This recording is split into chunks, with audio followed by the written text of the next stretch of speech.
বাইকে লোকের জন্য, নাহলে ওরা তো হুটহাট এদিক ওদিক যেতে পারে না। টোটো বড় হলে যদি আসি তাহলে এসে বোটিং করব।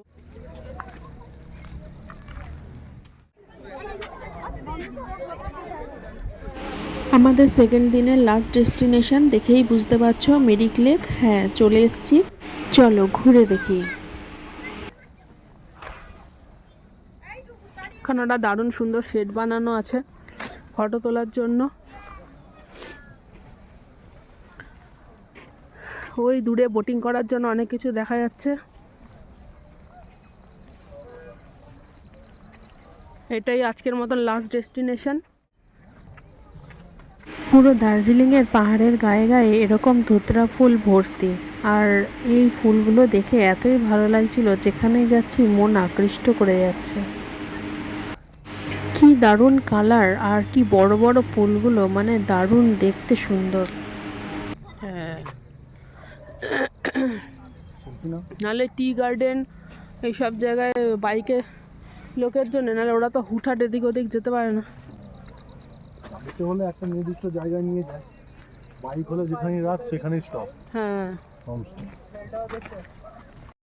আমরা যেখানেই যাচ্ছিলাম বাইকের রাইড করার প্ল্যান করছিলাম, কারণ ডোডোর বাবার খুব ইচ্ছা আছে বাইক নিয়ে একবার দার্জিলিংয়ে আসবে। ডোডো পাপা ঘুমাচ্ছে, নাহলে ডোডো ছোট, না হলে আমরা বোটিং করতে পারতাম। এখন তো হবে না, নেক্সট টাইম ডোডো বড় হলে যদি আসি তাহলে এসে বোটিং করব।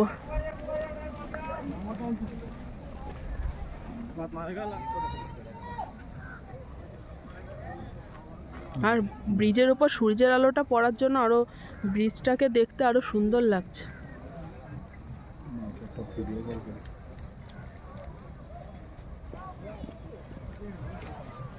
বোটিং করার মজাই আলাদা এরকম জায়গায়। আমার দাদার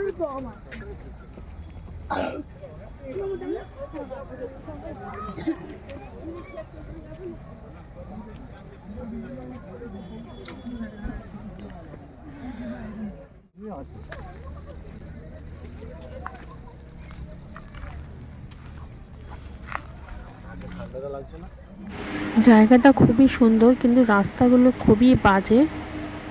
অনেকদিন হয়তো সারানো হয়নি, আর তার আগে কয়েকদিন বৃষ্টি হয়েছিল, তাই একদম কাদা এবড়ো খেবড়ো হয়ে আছে। চলার জন্য খুবই খারাপ অবস্থা। ও এখানে দেখে ভাবছে হয়তো এই তো ভালো রাস্তা, কোথায় খারাপ।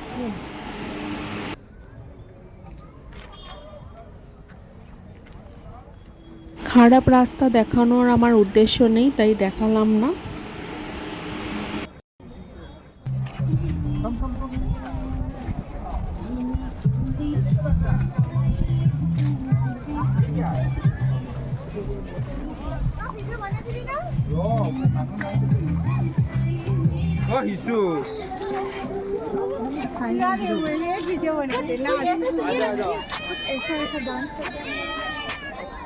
মেরিক লেকটা একটা পার্কের মতো, এত টুরিস্ট এখানে, লোকাল লোকজন ছেলেমেয়েরা যে একটু প্রেম করতে আসবে তাও মনে হয় পারে না, সবসময় ভিড় লেগে আছে। আর দূরে দেখছিলাম মেলা বসেছে, এত ঠান্ডা হাওয়া দিচ্ছে এখানে, অলরেডি আগে থেকেই আমাদের ঠান্ডা লেগে আছে।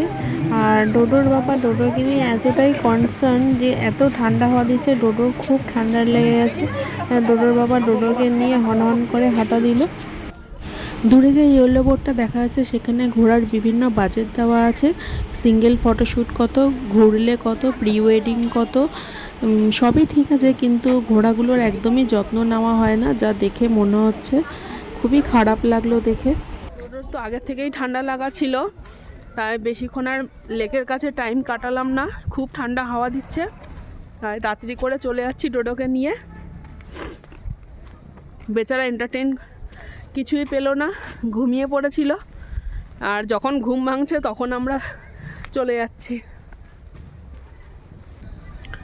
জেগে থাকলে ঘোড়াটা দেখতে পারতো, ভাবতো এটা আবার কি জন্তু, কোনোদিনও দেখেনি, কিন্তু ঘুমিয়ে পড়েছে, শরীরটা ভালো নেই।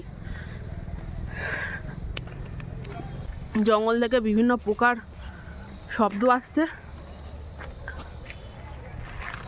ঘন জঙ্গল। পাইন গাছটা মানে কত বড়, এটা গোড়া থেকে কত বড়।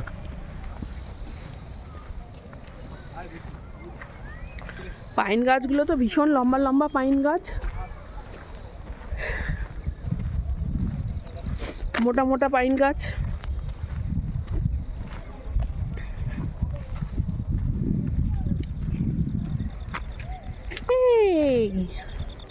পাপা,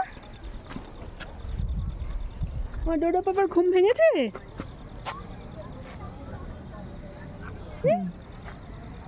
কি ঠান্ডা লাগছে, খুব খারাপ। খুবই ঠান্ডা লাগছে, এত ঠান্ডা হাওয়া, ঠান্ডা লেগে আছে আগে থেকে, বেচারা নিঃশ্বাস নিতে পারছে না। তাড়াতাড়ি পালিয়ে যাই, আবার যেতে হবে অনেকটা রাস্তা, এখান থেকে সোজা এনজিপি।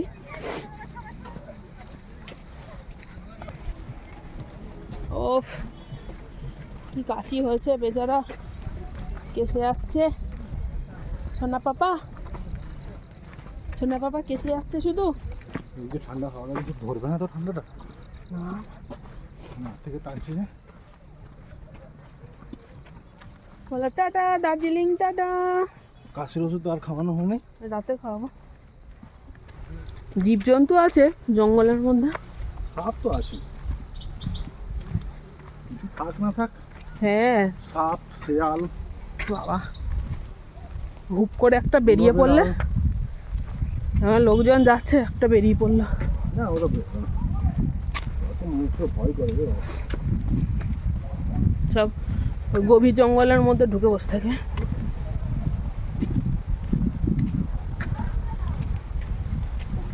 রেট পড়ে যাবে 1200 টাকা, হ্যাঁ তখন আরো বেড়ে যাবে বাবা, যখন বড় হয়ে আসবে তখন আর মিনিমাম 5টা বছর হতে হবে। 5 বছরে বসানো যাবে না, এমনি যা ছটপটে ও, একটু বড় 10-12 তুমি তো বছর উঠে যাবে। ও বাবা, আমি নাহলে আমি আমরা উঠবো, ধরে দেখলেই, বসবো। হ্যাঁ তুমি দেখলেই ভয় লাগে বাবা। বাই চান্স যদি ছুট দেয় বাস। না না, যারা নিয়ে যায় তারা তো আর সাথে থাকে। আসার সময় যেন কি লম্বা রাস্তা লাগছিল। হ্যাঁ চলো, আসবো আসবো আসবো, হয়ে গেল আসা, ঘোরা হয়ে গেল। এবার বাড়ি গিয়ে শুধু ভাববো, এই এসছিলাম, এই দেখেছিলাম, নিয়েই চলে যাচ্ছে। ঘোড়াকে সাইড না দিলে ঘোড়া আবার লাথ মেরে দেবে, বলা হট যা মেরে রাস্তে সে।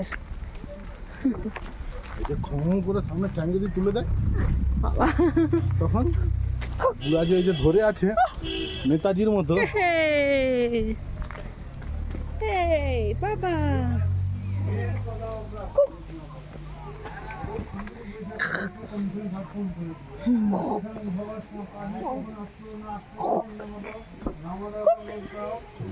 अंदर चला जाता, अंदर लेकिन बहुत गाड़ी खड़ा है। চলো এবার আমরা আরেকটা হোটেলে যাব, আরেকটা নতুন হোটেল। কালকে আমরা ট্রেন ধরবো, তো কালকে আমাদের ট্রেন আছে, তো অন্য জায়গায় যাবো। আর ঠান্ডা জায়গায় আমরা থাকবো না, আমি আবার গরম জায়গায় যাবো। ठंडा लग जाएगा। লেগেছে গুরু গুরু করে।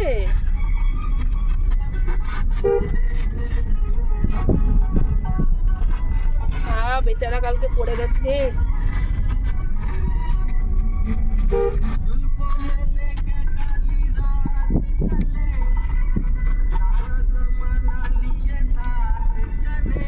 চলো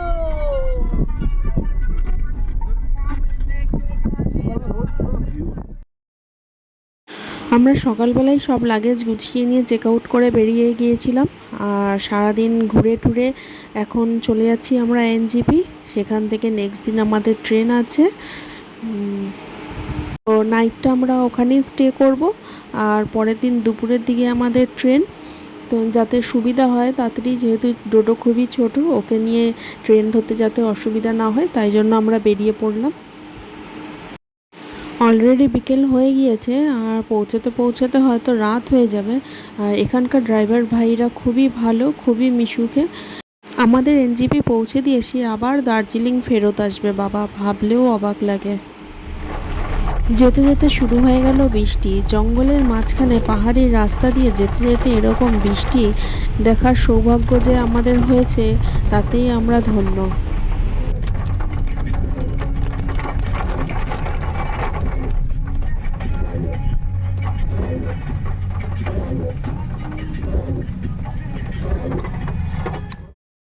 লাগেজ গুছিয়ে আমরা চলে এলাম এনজিপি আর ট্রেনেও উঠে পড়লাম। যাওয়ার ট্রেন আমাদের বন্দে ভারতই ছিল। যথা টাইমে আমরা ট্রেনে উঠে পড়লাম, ট্রেন ছেড়েও দিল। দুদিন কিভাবে কেটে গেল বুঝতেই পারলাম না। চলে যাচ্ছি বাড়ি। আর উঠেই পেয়ে গেলাম নাস্তা, আর ক্যারামেল পপকর্নটা দারুণ ছিল। আর তারপরে চলে আসলো ডিনার। কী কী আছে দেখো, ম্যাঙ্গো পিকেল, আর আছে মিষ্টি দই, আর এখানে রয়েছে আলু আর পটল ভাজা, ভাতে পিঁপড়ে ধরে রয়েছে। এখানে ভাত আছে, ডাল আর 2 পিস চিকেন, ঝোলটাই বেশি, আর আছে 2 পিস পরোটা। আর খাবার শেষে ডেজার্টও রয়েছে, আইসক্রিম। কেমন লাগলো জানাবে। টাটা। আর হ্যাঁ, ভিডিওটা লাইক করতে ভুলো না। দেখা হবে নেক্সট ভিডিওতে।